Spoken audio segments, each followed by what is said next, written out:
جس مٹی کو پانی روزانہ چاہیے، پورا سال اس کو پانی نہ لگاؤ، میں تو ذمہ دار ہوں، اس کے پلے کیا رہے گا؟ کلر ہو جائے گی۔ ہمارے دل کلر ہو چکے ہیں، اس موبائل کی دنیا میں گم ہو گئے ہو، اور ان موبائل کی فضولیات میں گم ہو کر حرام تک ہر طرح کی غلاظت اندر بھر دی ہے شیطانوں نے۔ تو قرآن اٹھانے کی توفیق ہی کوئی نہیں، تو دل کیسے زندہ ہوگا؟ احی قلبک بالموعظہ، اس دل کو زندہ کر قرآن سے، ونورہ بالحکمہ، اور اسے نورانی بنا اپنے نبی کے کلام سے، اپنے نبی کی باتوں سے، وقوہ بالزہد، دنیا کو لات مار کر اپنے دل کو مضبوط بنا، وذللہ بالموت، یہ اکڑنے لگے تو اس کو لگام چڑھا موت کی، حسن مرنا ہے، کیوں اکڑ رہے ہو؟ وقررہ بالفنا، اس سے روزانہ کہے تو نے مرنا ہے۔ یہاں تو کوئی موت کی بات کرے تو ایک دم یہ کوئی خیر دی گل کرو کی تو موت دی گل چھیڑ دیتی، سب سے بڑی خیر کی بات تو ہے ہی موت کی۔ وقررہ بالفنا، سے اقرار لے کہ تو نے فنا ہو جانا ہے۔ وَأَعْرِضْ عَلَيْهِ أَخْبَارَ الْمَاضِينَ، پچھلے لوگوں کی کہانیاں سنا، سِرْ فِي دِيَارِهِمْ وَانْظُرْ فِي آثَارِهِمْ أَيْنَ حَلُّوا، ان کھنڈروں میں جا جو کبھی آباد، ان ویران حویلیوں میں جا جہاں کبھی ہٹو بچو کے شور تھے، ان بڑے بڑے محلات میں جا جہاں زیب و زینت آرائش کے نمونے تھے، آج وہاں مکڑی کے جالے ہیں، اور سرد سنسناتی ہوائیں ہیں، اور ٹوٹی دیواریں ہیں، اور گرتی ہوئی چھتیں ہیں، اور بکھرے ہوئے پتھر ہیں۔ جا دیکھ، پھر ان سے سوال کر، این حلو، کہاں چلے گئے ہو؟ کہاں گئے ہو؟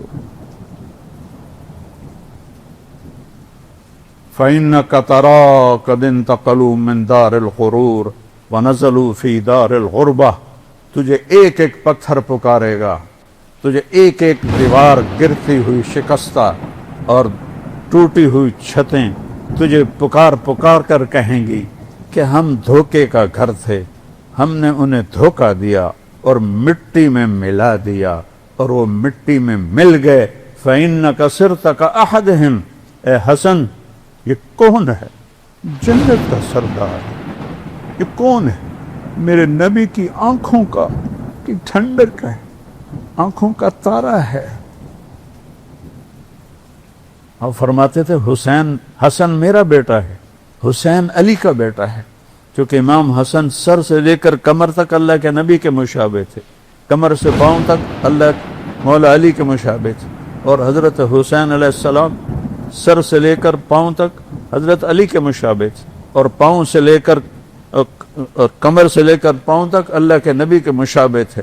اس پر آپ کہتے تھے حسن میرا بیٹا ہے، حسین علی کا بیٹا ہے، دونوں میری آنکھوں کی ٹھنڈک ہے، میری آنکھوں کے نور ہیں، میری ٹہنیاں ہیں، میرے پھول ہیں۔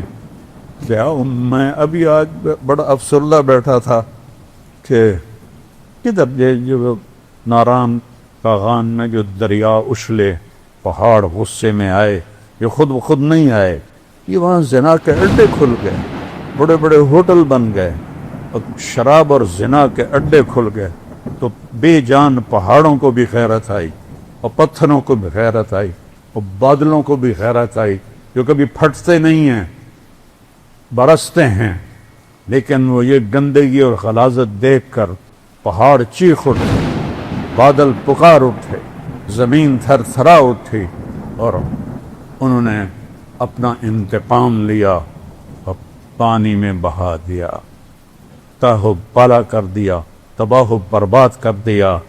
پھر بھی میں نے کہا آنکھیں نہیں کھل رہی، یا اللہ کب ہدایت آئے؟ وہ ہونا ہے، اب مجھے خیال ہے 50 سال بھی نہیں گزرے تھے کہ نبی کی آل کو ذبح کر دیا، تو آج کیڑے ہم تو کتے بلوں کی طرح ہیں۔ شکر ہے نبی کی دعا ہے کہ ہم انسان ہیں، ورنہ تو ہم کتے بلے ہو جاتے۔ اگر میرے نبی دعا نہ کرتے اپنی امت کے لیے تو آج انسان کوئی نہ نظر آتا. شاہ عبدالعزیز رحمۃ اللہ علیہ جمعہ پڑھنے آتے تھے تو اپنی یہ پگڑی کا یہ جو شملہ ہے اس کو آنکھوں پہ ایسے رکھ لیتے تھے مستقل. ان کے ایک مرید تھے فصیح الدین رحمہ اللہ, انہوں نے ایک دن کہا حضرت یہ کیا بات ہے, یہ 300 سال پرانی بات بتا رہا ہوں. آپ جب آتے ہیں جمعہ کو جامع مسجد دلی تو یہ آنکھوں پر کپڑا رکھ لیتے ہیں. کچھ بولے نہیں, سر سے پگڑی اتاری اور فصیح الدین کے سر پہ رکھ دی. کہ فصیح الدین مسجد کو دیکھو. جب مسجد کو دیکھا تو سب جانور بیٹھے تھے, کوئی انسان نہیں تھا. 300 سال پہلے آج اسی کی ہوگا کبھی سوچے جی کہ اسی مر کے بندر ہیں, سور ہیں. مت غلام بنو اس گندی دنیا کے, اس معمولی شہرت کے, یہ چھوٹی چھوٹی سیاسی سیٹوں کے اور کرسیوں کے اور صدارتوں کے پر. یہ نامراد ایسا جادو ہے جب اس کرسی پر کوئی بیٹھتا ہے وہ سمجھتا ہے کہ میرے کو تو ہوں کوئی لے ہی نہیں سکتا. ارے ظالم, ایک بیٹھا ہے تیرے اوپر تو تجھے الٹا کے ایسا مارے گا کہ کیڑوں کی غذا بنا دے گا. جب اس نے اپنے آپ کو دیکھنا چاہا تو شاہ جی نے ایک دم پگڑی اس کے سر سے اتار لی اور اپنے سر پہ رکھ لی. 300 سال پہلے کہ مسلمان تو ہم سے بہت اچھے تھے. جنہوں نے پاکستان بنایا تھا انہوں نے پاکستان کا مطلب کہ لا الہ الا اللہ. اب پشاور سے کراچی تک زنا کے اڈے, شراب کے اڈے, جوئے کے اڈے, مافیاز, قتل, ڈاکے, ظلم, ستم بھر کے رکھ دیا. اس ملک کو جس کا نام رکھنے والے نے کیا رکھا تھا, پاک زمین.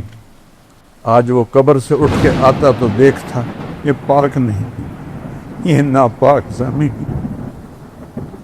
اس لیے ہمارے دریا بھی روٹھ گئے, بادل بھی روٹھ گئے, موسم بھی روٹھ گئے, ہر شعبہ تباہ ہو گیا ہے. تاجر برباد ہو گئے, زمیندار برباد ہو گئے. میں زمیندار ہوں, ہماری فصلیں کوئی نہیں خریدتا. تاجروں کا برا حال ہے, مزدوروں کا برا حال ہے. کسی کو گلہ نہ دو, اپنے آپ کو گلہ دو. لا تلوموا الا انفسکم, اپنے آپ کو برا کہو.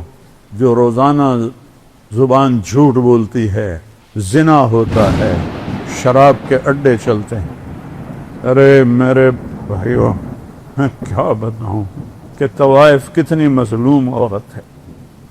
جب مالدار لوگ زکوٰۃ نہیں دیتے تو غریبوں کی بیٹیاں طوائف بن جاتی. میں نے تو طوائفوں میں گشت کیے ہیں, ان کی کہانیاں سنی, میرا کلیجہ پگھلا. مجھے یہ سب دیندار ظالم نظر آنے لگے جو صرف اپنی نمازوں پر, داڑھیوں اور ٹوپیوں پر بیٹھے ہیں خوش. اور وہ بیٹیاں جو طوائف بنی, کوئی عورت روزانہ اپنا جسم کسی کی گود میں ڈال سکتی ہے؟ کسی عورت کی یہ فطرت؟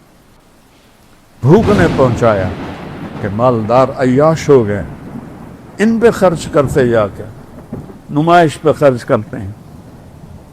میں نے صرف تو لمبا, میرا ہوم ٹاؤن ہے, میں 3 کلومیٹر آگے رہتا ہوں جہاں میری زمینیں ہیں, وہاں 1818 سے طوائفوں کا ایک بازار آباد ہے. 10 سال پہلے میں نے وہاں جانا شروع کیا.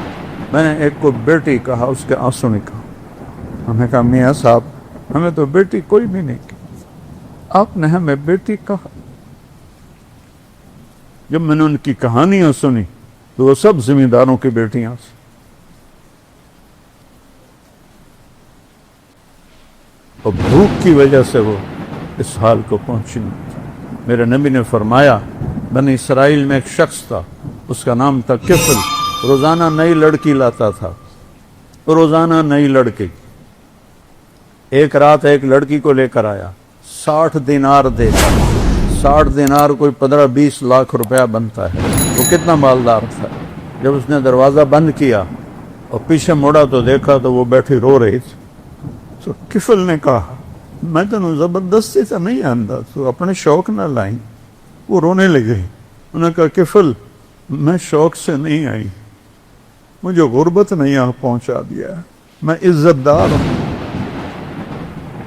میں عزت کو بیچنے والی نہیں، مجھے بھوک نے یہاں پہنچا دیا۔ غیرت کریں یہ مالدار لوگ، کہاں اپنے پیسے برباد کر رہے ہیں؟ کیا موت نہیں ہے؟ کیا اللہ کے سامنے کھڑے نہیں ہوں گے؟ کہ اس دن مظلوم تمہارا گریبان نہیں پکڑے؟